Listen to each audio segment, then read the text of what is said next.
I recently got to interview the amazing Brad Yates. It's so funny because I lost my voice the next day. So I feel like there was a big energetic upgrade because of what we chatted through. We talked about resistance and moving into receiving more, and then I lost my voice. But what I wanted to do is I wanted to take out the tapping section from our hour-long interview. It's actually just over an hour. So I've just done that. So in a minute, I'll move you into the tapping sequence. If you want to watch our entire conversation, I will pop the link to that video just below in the show notes. Otherwise, here is a beautiful 20-minute tapping sequence with Brad Yates where we tap through resistance and into receiving. I hope you enjoy. It was such a beautiful conversation and such a beautiful tapping sequence. And I can't wait for you to dive in. All right, so I'm going to pull a card from my deck. It's based in the kinesiology principles of the five element theory. So finding emotions and energies and frequencies. And so I'll pull a card and then we will start tapping. And for everyone watching, listening, Brad will start. And then he did say before we hit record, do I want to tap, like do a round? And I was like, I do, but I'm nervous. So I'm going to be tapping on myself while Brad is tapping because I need to tap before I tap with Brad. And that's my resist. I said to Brad, if I don't chat with you, that's my resistance speaking. And this is the whole point of the show. We're moving through resistance. So I'm very excited to tap Yeah. with you. Yep. I'm excited to have you tap because I'll get something out of it that I won't get if while I'm leading. So Yes. please and thank you. I love it. So, okay, some cards just fell out, but I've just tested it's not for us. Sometimes the deck just makes itself smaller. So here's the card that's come through. Disconnected on the central meridian. So we're going to flip that to be like, let's create more connection. And yeah, connection to ourselves, connection to what we want, connection to receiving, connection to the opposite of whatever the resistance is, whatever you're resisting, you're Yeah. gonna, yeah. Yeah. So that's to kick us off. And then over to you. All right. So I'll invite folks to go ahead and close your eyes. Can we assume that your audience is already familiar with tapping? I don't need to describe what Yes, EFT is. yes. Great. Yep. Perfect. So everyone go ahead and close your eyes. Take a deep breath in and hold it. And let it go. And with your eyes closed, just allow yourself to get centered and grounded. Maybe feeling your feet on the floor, your butt in the chair, whatever part of you is connected to something. Feeling that connection. Allowing yourself to feel centered and grounded. Allowing yourself to be right here, right now, as present as possible so as to receive maximum benefit from this process. And just following your breath through your body, just allow yourself to be aware of what's going on in there. Notice what you feel physically. Notice what you feel emotionally.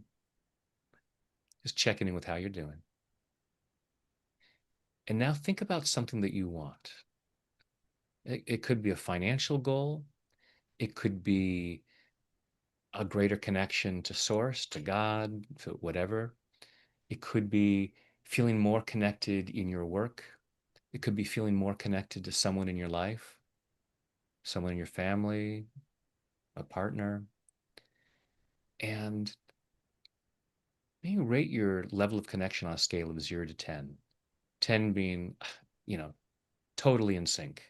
I'm totally in sync with this money goal, with my creator, with my spouse, whatever it might be. Just notice where you are on that scale of 0 to 10 and do not judge yourself harshly if the number's lower than that.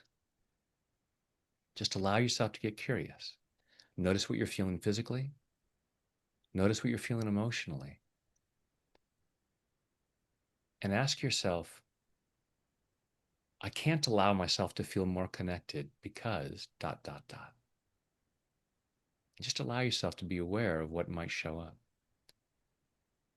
Again, coming from that standpoint about resistance, that the extent to which I don't have the connection that I want tends to be the extent to which I'm resisting it. And I would only resist it because it doesn't feel safe, or I have doubts about deserving, or whatever it might be. Allow yourself to be aware of what you feel physically, what you feel emotionally, and just notice what thoughts, beliefs, or memories might come up as to why you couldn't or shouldn't feel more connected. And maybe even just feeling more connected to yourself, whatever it might be. And take a deep breath, open your eyes.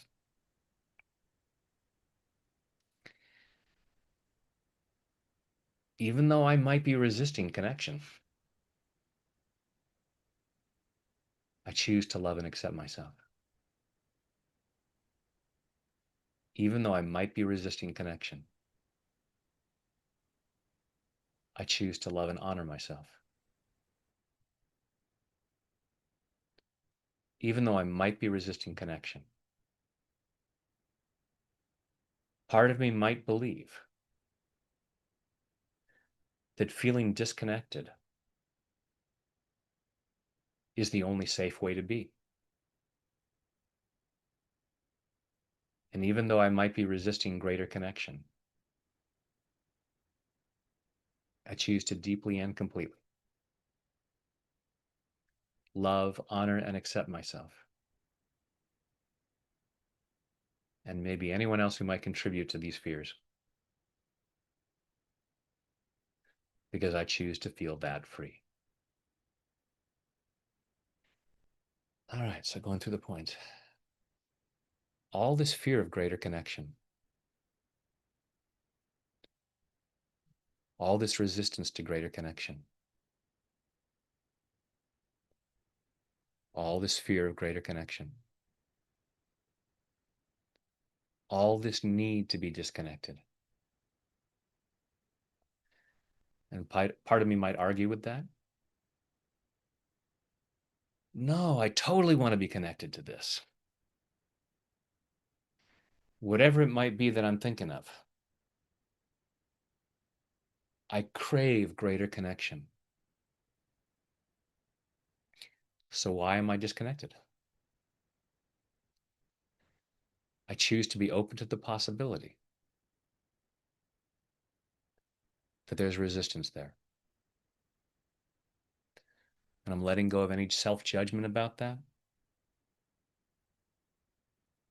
Letting go of any shame about that. Because I'm probably shooting on myself. I should be more connected. And the more shame I pile on, the less connected I get. I can't create a better feeling by making myself feel worse, which is all part of my brilliant plan. If connection doesn't feel safe, and shame makes me even more disconnected, the plan is working great. And I choose to love and appreciate those parts of me that are so brilliantly keeping me disconnected in order to keep me safe. And I'm allowing myself to reconsider this. What am I afraid would happen if I allowed a greater feeling of connection? And would that really happen? I'm processing this fear, setting myself more and more free to be connected. Over to you, Cassie. Oh, I love that. Just on a side note, something came through that I would not have thought when you asked that question. So already, Excellent. yeah. All right. Even though the thing that I want keeps eluding me, and I feel like it's because I'm not doing enough. What if I could release even that? The thought that I'm not working hard enough for the thing that I want. Because working hard is hard work. And I could be investing my energy in other ways. I could be investing my energy into receiving. I could be investing my energy into softening. I could be receiving so much more if I released the notion that I have to work harder.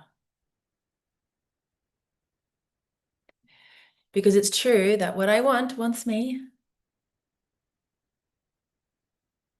It's true that my dreams are dreaming about me too. So instead of gripping onto the energy of what I want, I'm going to open my hand. And from my open hand, I'm going to receive more of what I want. Because abundance is my natural state. And because receiving is my natural state. Over to you, Brad. Cool, because that was awesome. Some other thoughts came up. All this belief that I should have more, that I don't have enough, which means I'm not enough. So there's something going wrong here. I'm doing something wrong, which makes me more disconnected. Feeling bad does not make me more connected. So the belief that I'm not receiving as much as I should is keeping me from receiving more. And even if I can force more to come my way, it's not going to be energetically happy. It'll never be enough. So with these things I say that I want, the things that I wish to receive, I'm releasing attachment.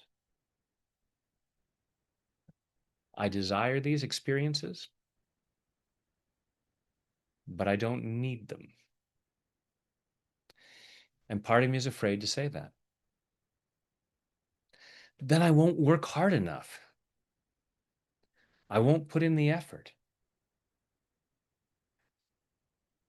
Which begs the question, if there's effort that I can put in to do more good in the world, why wouldn't I do that? I just have resistance there. I have resistance to receiving. And if I try to force that, I'm just making it harder. Pushing that water uphill with a sieve. And I love and appreciate those parts of me that are telling me I should do it this way. I should feel this way. Because it brilliantly keeps me safely in my comfort zone. So I'm releasing all these shoulds. I'm allowing myself to think about what I'd like to have, clearing any resistance I might have to that, giving myself the freedom to do what I can do, and trusting that what's mine is coming my way. Letting go of this belief that if it doesn't show up today, it's not working. I've done the tapping wrong. I didn't instantly win the lottery. Great things are coming my way. I'm continuing to clear any resistance.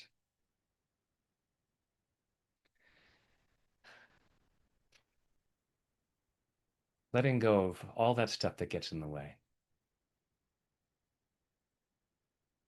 I love and appreciate those parts of me that have been trying to keep me safe based on old programming. And I'm setting myself more and more free. You want to add more? Oh, I love that. Yes, let's go because you know what just happened to me? All my parts started screaming at the new levels of abundance and Awesome. receiving. And I was shaking and I was like, oh, we've got to keep the, yeah. So I'll keep going because that was so big. For everyone watching, thank you for indulging us. You can drop off at any time, but Yeah. why? Yes, yes. If you have the time, stick with Yes. us. Stick with us. All right, where are we here? Um, and even though this brings up so many emotions in my body, big sensations that I can feel moving through my system. Maybe my heart is even racing. Maybe my hands are even shaking. Could it be possible that I'm feeling this not because of the fear of what I'm creating, but the excitement at who I become once I receive it? Because nervousness and excitement actually feel the same. Ask me how I know. Tapping with Brad. And so I can shift that consciously. I can turn my resistance into my power. Because as we know, we can't destroy energy, we can only change its form. And so I choose now, with all parts of myself, to transmute my resistance into enoughness. Because I'm doing enough, because I am enough, and because I can receive enough or something better. And I notice now how my body settles into that. I notice how I can take an even deeper inhalation and exhalation. Because all my parts want the same thing. All parts of me want love. All parts of me want safety. All parts of me want freedom. And I get to do the beautiful work to integrate those parts. So that I'm not pushing water uphill with a sieve, but stepping back into the slipstream of life. Back into the flow that actually lets the water carry me. There is so much good here for me to receive. Remember, my natural state is abundantly abundant. And if someone feels offended by my abundance, I can show them the door. It'll be a gorgeous, very big door, an abundant door. But I choose safety in every level that I move into. I create that safety for myself because it is so safe for me to receive what I desire or something even better. Over to you. All right, we'll just do a quick wrap up. Giving myself permission to release any remaining resistance. Not that I should release it, not that I need to release it, not shaming myself if I hang on to some of it. Just giving myself permission to consider that it's safe to release it. And I'm loving myself in the process, in body, mind, and spirit. And take a deep breath. Close your eyes, go inside, and allow yourself to think about what it is that you want, and notice on a scale of 0 to 10 how connected you might feel to it. And hopefully it feels like a strong connection. Hopefully it feels safer to connect. I love that. I went from like a 1 to a 9. So I'm gonna say that worked. Nicely done. Yeah. Thank you, Brad. That was so amazing. I loved that so much.